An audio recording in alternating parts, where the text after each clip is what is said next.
For decades, if you were a felon in America, your gun rights were gone forever.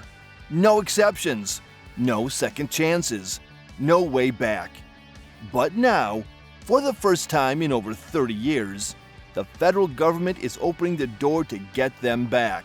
The Department of Justice just proposed a groundbreaking rule that creates a formal pathway for some felons to buy and own firearms again. This isn't some minor policy tweak. This is a complete reversal of 3 decades of federal gun policy. Gun rights advocates are calling it long overdue.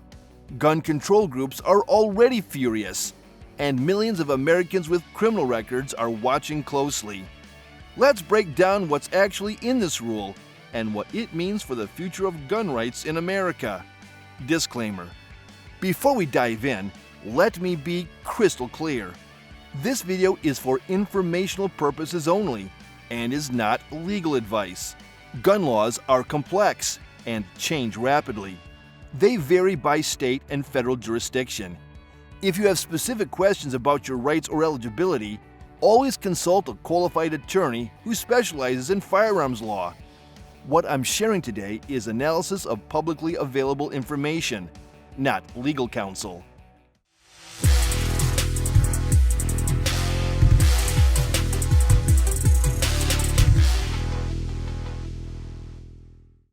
Background: the federal felon gun ban.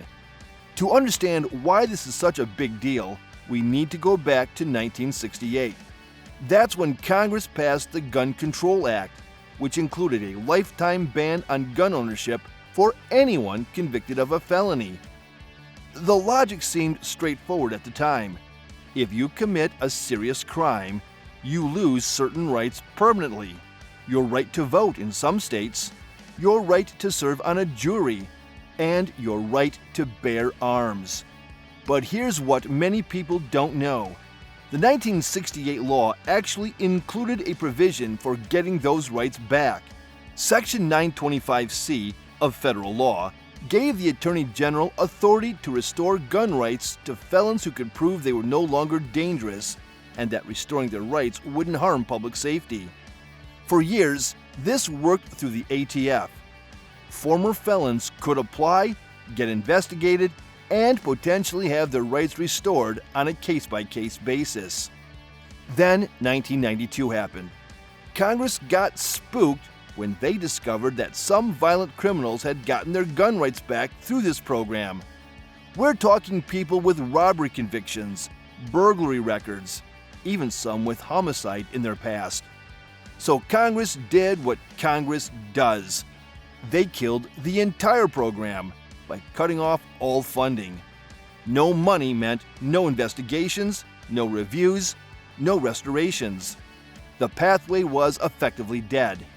For over 30 years, if you were a felon who wanted your gun rights back, you had exactly 2 options: get a presidential pardon, which almost never happens, or take your case to federal court and hope a judge would side with you. Most people got neither. They lived with a lifetime ban, regardless of whether they turned their lives around. What the new DOJ rule proposes. Now, Attorney General Pam Bondi is bringing this program back from the dead. But this isn't the same system that existed before 1992. The DOJ learned from those mistakes. Here's who would qualify under the new rule. You have to be a non-violent felon who has completely finished your sentence. That means prison time, probation, and parole are all done. Then you wait. For most offenses, it's at least 5 years of staying clean after your sentence ends. For more serious non-violent crimes, like drug trafficking, you're looking at a 10-year waiting period. During that time, you can't get arrested for anything. You can't be using illegal drugs. You can't be under a restraining order. Basically, you need to prove you've genuinely turned your life around. Now here's who doesn't qualify, and the DOJ is being very explicit about this. Violent felons are out. Murder, sexual assault, kidnapping, armed robbery, arson, domestic violence. If there's violence in your past, the door stays closed. The rule says, absent extraordinary circumstances, these people will not get their rights back. The same goes for registered sex offenders, terrorists, and repeat serious criminals. The DOJ wants to make it crystal clear that this isn't about giving dangerous people access to guns. So how would the process actually work? First, you'd apply online through the DOJ's Office of the Pardon Attorney. They're building a web portal specifically for this. You'd need to provide documentation about your conviction, evidence of rehabilitation, character references, and proof that you're living a responsible life. Then comes the background check phase. DOJ investigators will work with the FBI to thoroughly vet your application. They're looking at your entire history since your conviction. Any red flags, recent arrests, substance abuse programs, violent behavior, and your application gets denied. The final decision rests with the Attorney General or her designees. This isn't automatic approval. It's completely discretionary, decided case by case. The legal standard is high. You have to prove you're not likely to be dangerous and that restoring your rights serves the public interest. If you're approved, you get official documentation that your federal gun rights are restored. If you're denied, you might have to wait 5 years before you can apply again. The numbers here are staggering. The DOJ estimates about 1 million people could apply in the first year alone. Over time, potentially tens of millions of Americans might be eligible. To handle this volume, they're hiring around 50 new staff members and building the IT infrastructure to process applications efficiently. Quick pause! If you're enjoying the video, tap that like button and hit subscribe. It really helps us reach more great folks like you. All right, back to it. Why DOJ is doing this now? So why is this happening now after 30 years? 3 big reasons. First, the legal landscape has completely changed. The Supreme Court's 2008 Heller decision confirmed an individual right to bear arms. Then, in 2022, the Bruin decision established a new test for gun laws. They have to be consistent with America's historical tradition of gun regulation. This opened the door for challenges to blanket felon bans. In 2023, the Third Circuit Court ruled in Range v. Garland that a non-violent felon convicted of a minor fraud offense retained his Second Amendment rights because there's no historical tradition of permanently disarming people like him. The writing was on the wall. Courts were starting to question whether lifetime bans for all felons could survive constitutional scrutiny. Second, this is President Trump delivering on a campaign promise. He ran on being a Second Amendment champion, and earlier this year, he issued an executive order directing the DOJ to review and fix any undue infringements on gun rights. This rule is a direct result of that directive. Third, there's growing bipartisan support for criminal justice reform. The idea that someone should lose constitutional rights forever, even after they've paid their debt to society and proven they've changed, doesn't sit well with many Americans anymore. Even veterans groups have pushed for this change. Many veterans with honorable service records, but later felony convictions, felt it was fundamentally wrong to lose a right they had fought to protect. Supporters versus critics. This proposal has ignited a fierce debate across the political spectrum. Supporters, led by Second Amendment organizations, argue this is about basic fairness and constitutional rights. Adam Kraut from the Second Amendment Foundation said the rule will enable millions of Americans to regain their ability to exercise their Second Amendment rights. Americans who pose no threat and shouldn't be lumped in with dangerous criminals. They point to cases like Brian Range, who was convicted of welfare fraud decades ago with no violence involved, yet has been unable to legally hunt with his son or protect his home. Supporters argue the current lifetime ban is a blunt instrument that fails to distinguish between the truly dangerous and the merely disqualified. Gun Owners of America, framed this as fixing an injustice that Senator Chuck Schumer helped create back in 1992 when he pushed to defund the original program. They see this as giving ordinary Americans who've made mistakes a second chance. The constitutional argument is central to their case. If voting rights can be restored, why should the right to bear arms be treated as permanently forfeited? Critics, however, are sounding alarm bells. John Feinblatt, president of Everytown for Gun Safety, called this a dangerous development that could put law enforcement and our communities at greater risk by opening the floodgates to violent criminals rearming themselves. Gun control advocates worry that even non-violent felons can later commit violent acts. And they question whether the DOJ can adequately vet potentially 1 million applicants. Senator Richard Durbin and several Democratic colleagues blasted the plan, saying it enables DOJ to help violent criminals regain firearms, despite Congress's clear intent to prevent this. The domestic violence angle is particularly contentious. Moms Demand Action's Angela Ferrell-Zabala warned that making it easier for domestic abusers and violent criminals to rearm is a death sentence waiting to happen. Critics also point to practical problems. Federal restoration doesn't change state laws, creating a confusing patchwork where someone might be legal under federal law but still prohibited by their state.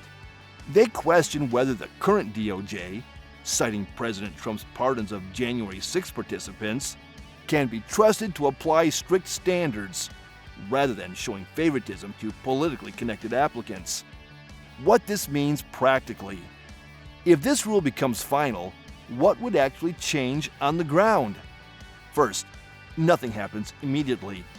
We're still in the 90-day public comment period, which runs until late October. After reviewing comments, the DOJ will publish a final rule, possibly with revisions. If everything goes according to plan, applicants could start being accepted sometime in 2026. For someone who gets approved, the practical effect is significant. Their name gets updated in the FBI's background check system, so when they walk into a gun store and fill out the paperwork, they'll pass the background check like any other legal gun buyer. They could purchase firearms and ammunition, possess guns at home, go hunting, target shooting, all the things that were federally prohibited before. The restoration is permanent, unless they commit new crimes. But here's a huge caveat. Federal restoration doesn't automatically clear state-level prohibitions. If you live in California or New York, states with their own lifetime felon gun bans, getting federal approval might only be half the battle. You could still face prosecution under state law. This creates a complex legal situation where someone might be legal under federal law but still prohibited by their home state. They'd need to pursue whatever restoration process their state offers separately. Gun stores will need to adjust too. They might see customers who previously would have been instantly denied suddenly becoming eligible buyers. The ATF will likely issue guidance to dealers on how to handle these situations. What's next? The path forward has several potential obstacles. Right now, we're in the public comment period. Both sides are mobilizing their supporters to flood the DOJ with feedback. Gun rights groups want to show overwhelming support, while gun control advocates are pushing for the rule to be withdrawn entirely. After comments close, the DOJ will review everything and potentially revise the proposal. The final rule could be issued by late 2025 or early 2026. But Congress could still interfere. Remember, they killed this program once before by cutting funding. Democratic lawmakers are already calling the rule unlawful and could try to slip language into spending bills that would defund the program again. Legal challenges are also likely. Gun control organizations might sue to block the rule, arguing the DOJ is overstepping its authority or acting contrary to congressional intent. On the flip side, pending Supreme Court cases could force even broader changes to felon gun bans, potentially making this DOJ program either more necessary or less relevant. Final take. A turning point? For 30 years, Washington had no mechanism to restore Second Amendment rights to people who had paid their debt to society and proven they'd changed. This DOJ proposal could mark a genuine turning point in federal gun policy. The rule attempts to thread a difficult needle, giving second chances to rehabilitated, non-violent offenders while maintaining public safety by keeping guns away from dangerous criminals. Whether it succeeds will depend on implementation. Can the DOJ actually vet 1 million applicants thoroughly? Will they stick to strict standards? Or will political pressure lead to rubber stamp approvals? Will the system distinguish effectively between the reformed and the risky? The stakes are enormous. Get it right, and millions of Americans who've turned their lives around could regain a fundamental constitutional right. Get it wrong, and even a few dangerous individuals slipping through could undermine public safety and destroy support for the entire program. This isn't just about gun policy. It's about the broader question of whether our justice system believes in redemption and second chances, or whether some mistakes should follow you forever. So here's my question for you. Should rehabilitated, non-violent felons be allowed to regain their gun rights after proving they've changed their lives? Or should lifetime bans stay in place as a permanent consequence of criminal behavior? This is one of those issues where reasonable people can disagree based on their values and priorities. Some see it as restoring constitutional rights to people who've earned a second chance. Others view it as an unnecessary risk to public safety. Drop your thoughts in the comments below, but keep the discussion respectful and on topic. I'm genuinely curious to hear different perspectives on this complex issue. If you found this deep dive helpful and want to stay informed about developments in gun law and Second Amendment issues without the media spin, make sure to hit that subscribe button and ring the notification bell. This story is far from over. We'll be tracking the public comment period, any congressional responses, potential legal challenges, and ultimately, whether this rule becomes reality. This is all about survival, and we're just getting started bringing you the facts behind the headlines that matter to gun owners across America. Thanks for watching, and I'll see you in the next one.